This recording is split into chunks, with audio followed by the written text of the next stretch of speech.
Right then, this is a quick walk around video for an absolutely extraordinary car. This is a Lexus GS 450, obviously hybrid car, 2007, but with just 44,000 miles recorded. And this beautiful kind of ice blue metallic colour. The private plate comes with the vehicle, which is a lovely thing to see. And the car inside and out is in beautiful, beautiful condition for its age and mileage. And that's not an excuse to cutting any allowance, because it looks more like a sort of 3 or 4 year old car.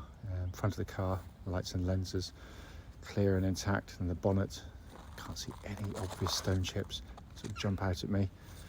Near side of the car, it's like looking at the mirror in the flanks. It's still such a handsome car. It aged so well.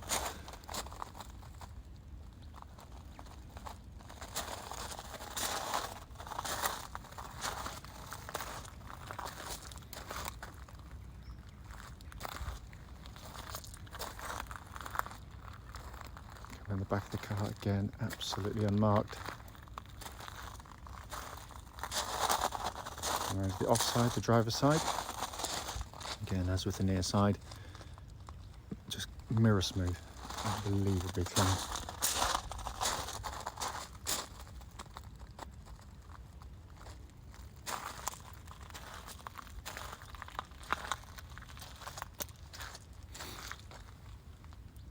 So, I mean, externally, for a car that's now, 14 years old or so, it's an amazing condition. Let's come to the back of the car now.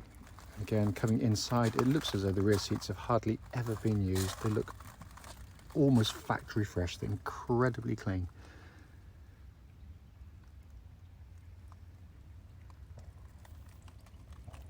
Coming in on the passenger side at the front, again, door cards are all in beautiful condition. And the passenger seat in the front there, again, just looks as though it's hardly ever been sat on. Finally, coming to the driver's door card, again, completely unmarked. Footwell area is really nice. The driver's seat, again, it's incredibly clean. Inside the car now, engine's running through this section, so the dashboard can be seen illuminated. Dashboard, again, just looks absolutely brand new. It's incredibly clean. All the finish, the plastics, just unmarked. Sat nav, you can see, working absolutely perfectly there. Pop the car into reverse, you've got your rear parking camera again working exactly as it should. Mark Levinson stereo, it's beautiful wood finish in the centre, heated and cooled seats. Let's put that one back up. If you can hear whirring, that's the electric blind going up and down the back. When you select reverse, it automatically goes down. Dash there, 44,523 miles. There are no warning lights on the dashboard at all, obviously aside from low fuel currently. But I venture to say, for this age car, this is probably the best anywhere in the marketplace. Finally, just to show you, owner's manual pack and lock and wheel nut key are both here and present with the car. Right then, this is a road test video, and this is for a Lexus GS 450 hybrid. This car is registered on a private plate, J70CAR, and mileage of just 44,505 miles. The reason for doing all of our videos is very, very simple indeed. It's just to ensure that if anyone's looking online in our adverts, they actually get to see the car advertised, actually in operation. And the reason we feel it's important is because we know, to our cost, as many people have, that we've been to see cars which have looked perfectly good in photographs and descriptions, only to get there and find out there's a fundamental issue which we'd much rather known about before setting off. So hence that's why we do it. Also done, by the way, on these lovely quiet country roads very close to our premises, and this actually forms part of the road test route we take our customers on, so hopefully then would be representative of what you'd feel yourself should you be offered a test drive in the car. So coming to the car itself, it's been wonderfully looked after. This car, I think from memory, it's 13 services throughout. It's obviously been done on age rather than mileage, the servicing, and it shows it straight away because the car just feels as tight as a drum. As you'd expect of any Lexus, you just press the button, the thing kind of whirs into life. It's got this Obviously, as Lexus now refer to it, self-charging hybrid system. Basically, the reason they refer to it like that now is because that, you know, what's become apparent with kind of lots of kind of plug-in type cars is, you know, this kind of range anxiety. There's none of it with these, because basically you just drive and own it as you would a normal petrol car. So basically, as you drive along, the battery's used, the hybrid battery now and again. It does it all for you. It's absolutely seamless. When you back off the throttle and brake, it replenishes the battery. You can't run out of battery power in that sense. You can only run out of fuel in the old-fashioned way, so you're stood by a fuel pump for a couple of minutes and not sort of plugging in or anything. And if you haven't driven one of these before, they are astonishing cars. First and foremost, it's just ridiculously refined. It's so quiet in here. It's you know, the interaction between the engine, the hybrid system, you know, you can hardly feel.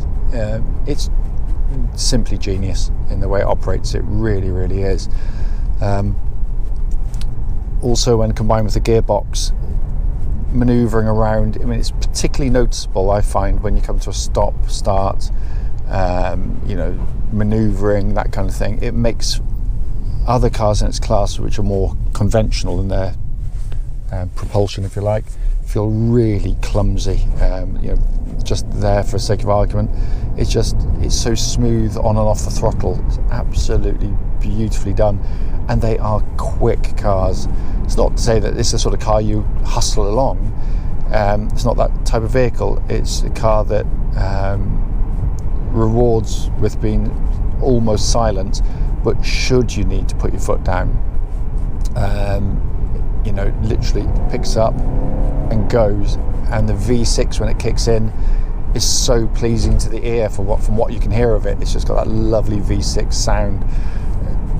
Brilliant, absolutely superb, and the gearbox matches it perfectly. It's just so smooth in operation.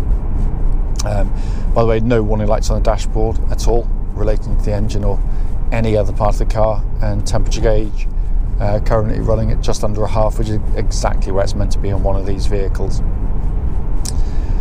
Steering on the car, again, just it suits the character of the car perfectly. It's obviously power steering, so it's easy to maneuver, but it's got a lovely weighting to it. It feels kind of oily in how it goes about its business. It's beautifully judged for input, accurate and precise.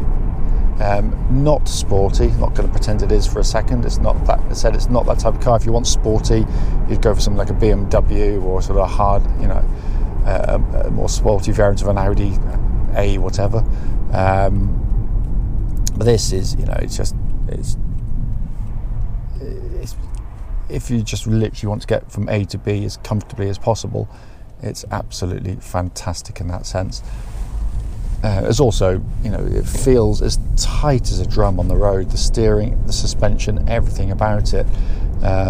Steering tracks absolutely dead straight. There's no vibrations at this speed or any speed up to the legal limit. Suspension, I mean, I go across this section deliberately at this point, just listening out for any kind of rattles or clonks coming from underneath the car, because it's an awful road surface, I have to say. But it's perfect for the videos, but there's nothing at all, and it rides it incredibly well, far better than virtually anything else I've driven up this road. It's amazing how it deals with it.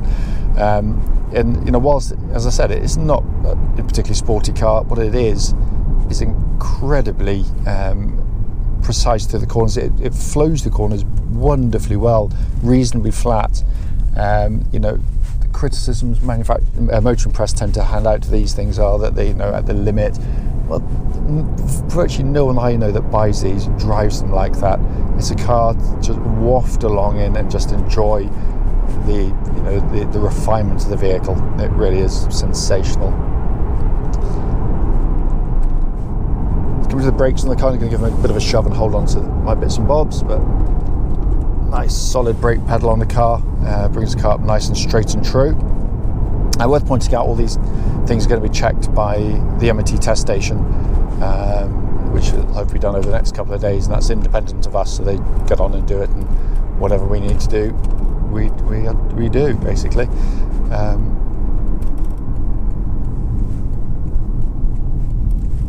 Coming inside the car, it's in just beautiful condition in here. It really, really is. It's a lovely place to sit as well. I mean, superbly crafted in here. All seems to work exactly as it should as well. But it's just, we've not cleaned it yet, and literally just doesn't need cleaning. We will, but it doesn't need it. It's been kept absolutely beautifully. Sat nav, as you can see, they're working perfectly. Big screen, simple and easy to use, not these overcomplicated things of modern days. You've got your climate control system, pumps out lovely cold air as well. Audio system is brilliant. There's the Mark Levinson stereo system in here. So the sound reproduction is astonishing. It really, really is. And it's because it's so quiet in the car, it's not trying to combat outside noises. Dash binnacle in front, as you'd expect of Lexus, beautifully labelled and designed. It's got a just make sure I don't run anyone over. It's, the information it imparts is relatively simple. You can have different information up if you really want to, but it's the detailing of the dials which is superb. Steering wheel, leather bound, feels lovely in hand. Minimalist as well. You've got your hands-free stuff and your radio controls, but that's pretty much it as well, apart from your cruise control there. But a wonderful, wonderful interior to sit in and enjoy driving over huge distances if needs be. As I said at the start of the video, the point of it, brief as it might well be, is just to show the car operating, but to feedback on any issues, of which there's nothing at all. Drives absolutely beautifully.